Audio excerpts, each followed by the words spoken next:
자, 매달 전화를 수백 통하고 수백 킬로를 운전하며 열심히 상담하는데도 자, 왜 항상 계약이 안 되는지 궁금했던 적 다들 있으실 겁니다. 왜 똑같이 설명하고 똑같은 제품을 파는데 어떤 사람은 계약이 줄줄줄줄줄 나오고 또 어떤 사람은 줄줄이 거절만 당할까요? 그 해답을 제가 찾았습니다. 바로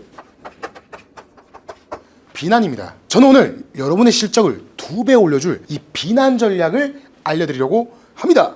반갑습니다.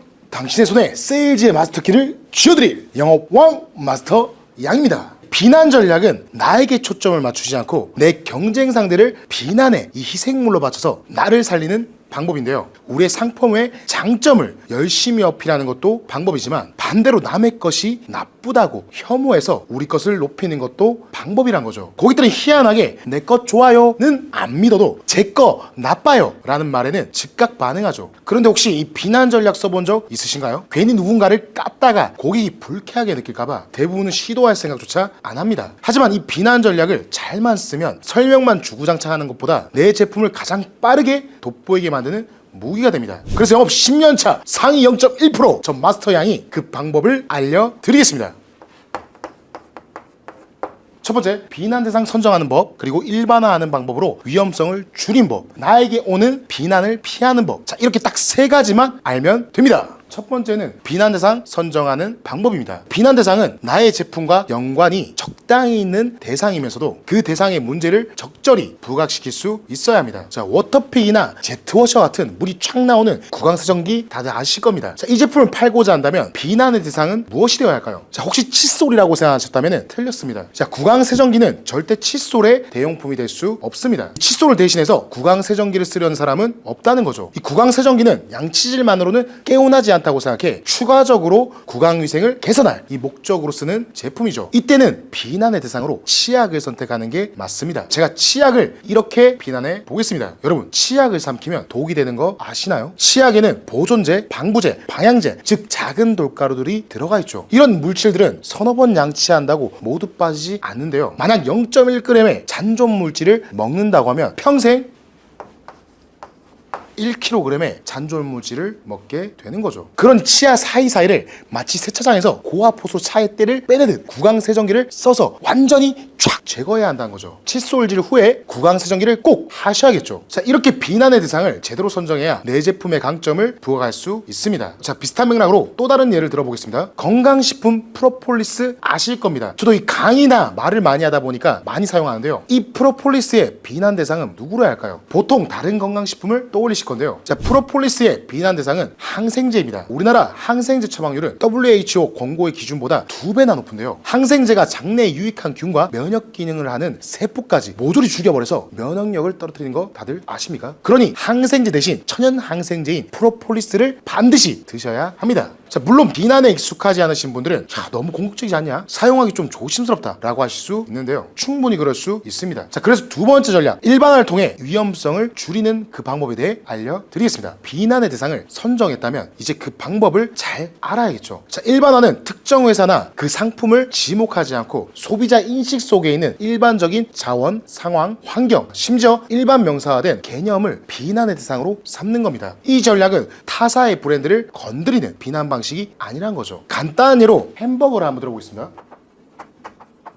자, 많은 사람들이 햄버거가 건강에 안 좋다고 인식합니다. 그래서 햄버거 대신 감자로 비난 대상을 잡아볼 건데요. 자, 여러분, 천연 감자가 같은 양의 햄버거보다 당이 더 많다는 사실을 알고 계십니까? 그렇다고 이 감자를 먹을 때 당 섭취에 대한 두려움을 느낀 사람은 없습니다. 그런데 햄버거는 매일 먹는 것도 아니고 어쩌다가 딱 한 번 정도 먹지 않습니까? 그냥 기분 좋게 드시면 된다는 거죠. 야, 이처럼 햄버거가 감자보다 낫다고 하는 것도 아니므로 감자 농사를 짓는 이 농부분들이 화내고 따질 이유는 당연히 없겠죠. 이렇게 예를 들으니까 자신의 상품에는 어떻게 적용할지 막 생각 중이실 겁니다. 여러분, 이 비난 전략이 효과적인 이유는 인간의 정보 처리 방식, 즉 비교 기반 의사결정, 이 메커니즘에 기반하고 있다는 거죠. 사람은 절대적인 정보를 받아들이기보다 상대적인 비교 속에서 더 빠르게 판단을 내린다는 건데요. A라는 제품이 아무리 좋다고 설명해도 단독으로는 설득력이 부족하지만 B라는 일반적인 대안보다 낫다고 비교하는 순간 A의 매력이 부각됩니다. 고객은 수치를 보는 게 아니라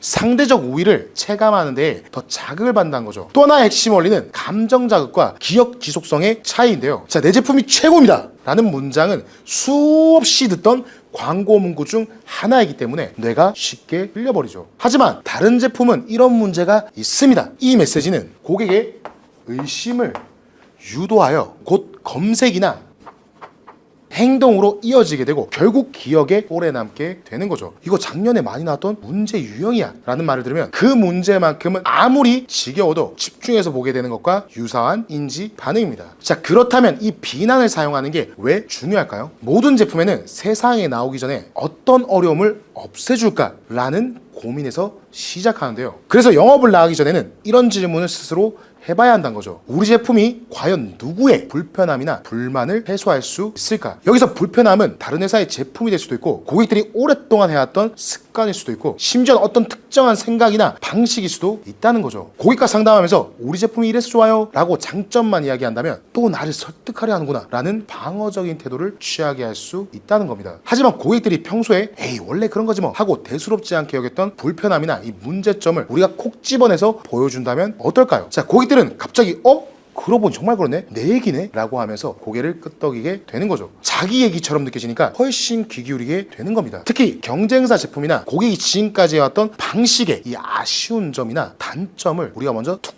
까놓고 얘기해주면 고객들은 우리 제품을 이 제품은 내 문제를 해결해줄 꼭 필요한 대안이구나 라고 생각하게 된다는 거죠. 쉽게 말해 우리가 팔고 싶은 제품이 얼마나 좋은지 직접적으로 자랑하는 것보다 고객이 겪고 있는 불편함이나 문제점을 정확하게 비난 전략으로 짚어주고 그것에 대한 해결책으로 우리의 제품을 자연스럽게 보여주는 것이 훨씬 더 효과적인 영업 전략이라는 뜻입니다. 자, 비난 전략에 대해서 알아봤다면 이제는 나에게 오는 비난을 분산시키는 방법에 대해서 알아보고 마무리할 건데요. 세상에 완벽한 제품은 존재하지 않습니다. 모든 제품은 저마다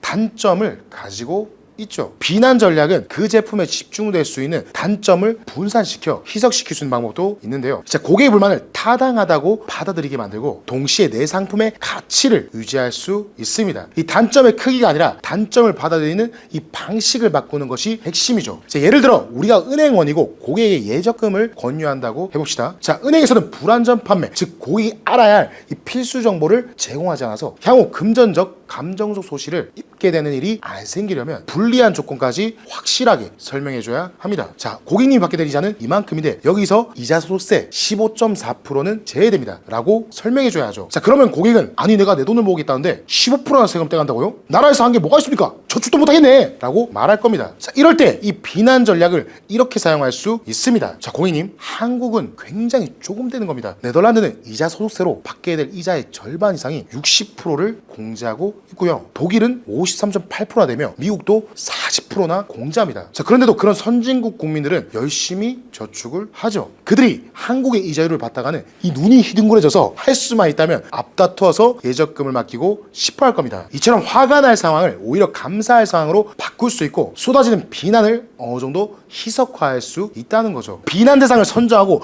비난하는 방법 활용해서 나에게 오는 비난을 분산시키는 방법에 대해 알아보았는데요. 자, 이제 이 전략을 적용할 수 있는 여러분만의 상황을 떠올려 봅시다. 당신이 파는 제품은 뭡니까? 어떤 문제를 가지고 있나요? 그 문제를 다른 예시를 통해 일반화시킬 수는 없을까요? 이 비난 전략은 그저 말 잘하는 법이 아닙니다. 고객의 심리를 자극하여 최종적으로 선택을 유도하는 논리적 전략입니다. 우리는 흔히 좋은 제품은 말하지 않아도 팔린다고 믿지만 현실에서 그런 제품은 존재하지 않습니다. 오히려 고객의 머릿속에는 무수한 경쟁 제품, 습관, 편견이 꽉 차 있어서 좋은 제품이라 해도 우리가 비집고 들어갈 틈이 없습니다. 그럴 때 우리는 상대의 단점을 정확히 지적해서 그 틈을 만들 줄 알아야 한다는 거죠. 오늘 내용이 어떠셨나요? 요즘 댓글이나 인스타 DM으로 영업을 시작하는 분, 영업 어려운 분들께서 도움을 많이 받고 있다고 감사 인사를 전해오는데요. 저는 항상 이 영상을 시청하는 여러분들께 어떤 득을 드릴 수 있을까 항상 고민하고 노력하고 있습니다. 앞으로 꾸준히 좋은 영업 전략을 가지고 오겠습니다. 자, 그런데 여러분, 저희 채널은 너무 작기 때문에 다시 찾아서 만나기 힘들 수 있습니다. 그러니 좋아요, 구독까지 꼭 해주시고, 그리고 영업 실적을 2배, 3배 상향시키고 싶다면 아래에 고정 댓글을 꼭 참조하시길 바라겠습니다. 제가 힘차게 여쭤보겠습니다.